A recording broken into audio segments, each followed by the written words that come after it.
Bonjour, c'est pour McJournal 77, je suis à Lagny et je pars à la rencontre de Sonia qui est la présidente de l'association Merveilleuse.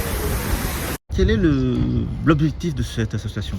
Alors c'est de promouvoir la pratique sportive féminine dans le but de récolter des fonds pour des associations caritatives. Vous allez participer à un événement. Tout à fait. Quel est-il? Le Raid des Alizés en novembre 2024. Alors, vous avez besoin de récolter combien? En tout, nous avons besoin de récolter 30 000 €. Ça sera pour quelle association?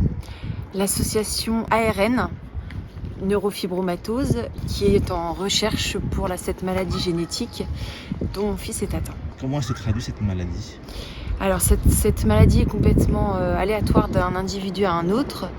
C'est des tumeurs qui viennent sur le système nerveux. Elle est peu connue du grand public. Donc c'est la raison pour laquelle on a voulu donner les fonds pour cette association. Vous avez contacté des entreprises? Nous avons commencé par notre réseau familial et amical. Et nous étendons là actuellement les recherches via les entreprises. Combien vous avez récolté jusqu'à présent? Pour l'instant, on a récolté 1 000 €. On a jusqu'à quand pour cet objectif? Mars 2024. Comment ça se prépare cette course? Alors il y a 3 volets, je crois, c'est ça? Tout à fait. Il y a le trail, le VTT et le canoë. On essaie de s'entraîner au moins 3 fois par semaine. Notamment là la course. On se donne des objectifs à l'année. Donc on a participé à la course à Versailles le 25 juin, la course de 15 km avec Marie. Ma collègue Eva fait une course au mois de septembre, un 15 km également. Et nous sommes inscrites pour le semi-marathon de Reims mi-novembre. Comment ça se manifeste au quotidien cette maladie? Alors Alexis, on lui a détecté cette maladie à l'âge de 4 mois. Il avait des taches café au lait sur le corps. Donc j'ai très vite été orientée vers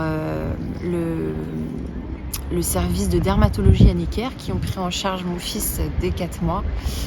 Et il a un suivi depuis à Necker par le professeur Adjrabia, qui est très très compétent dans son domaine et vraiment exceptionnel avec les enfants.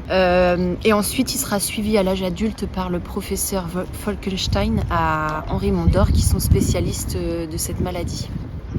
Ce sont des maladies très rares, c'est ça? Alors en France aujourd'hui, il y a 20 000 personnes qui sont touchées par cette maladie. 20 000 personnes en France? Très peu. Comment évolue la recherche? Alors j'ai pas trop d'informations par rapport à ça, mais il y a beaucoup de recherches depuis ces 4 mois à Alexis.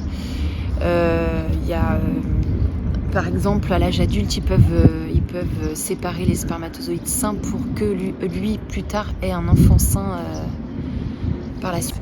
Alors vous ne faites pas cette course toute seule? Tout à fait. Parce que vous êtes accompagné donc de deux amis. Comment c'est, des amis, des collègues? Alors on est à la base passionnés par la gymnastique. C'est la gymnastique artistique qui nous a rassemblés toutes les 3. J'ai connu Marie quand je suis arrivée en région parisienne en 2007 et Eva par la suite en 2014. D'accord. Voilà. Et c'est Marie qui a eu cette idée-là de Parce qu'elle a été touchée par cette course. Alors non, elle a été, c'était plus par rapport au raid, se challenger fémininement parlant.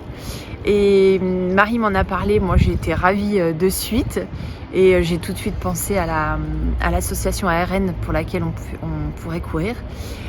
Et ensuite on a commencé à en parler du projet à Eva en début d'année. Elle n'était pas chaude du tout parce qu'elle ne courait pas. Et aujourd'hui, elle est inscrite au semi-marathon au mi-octobre.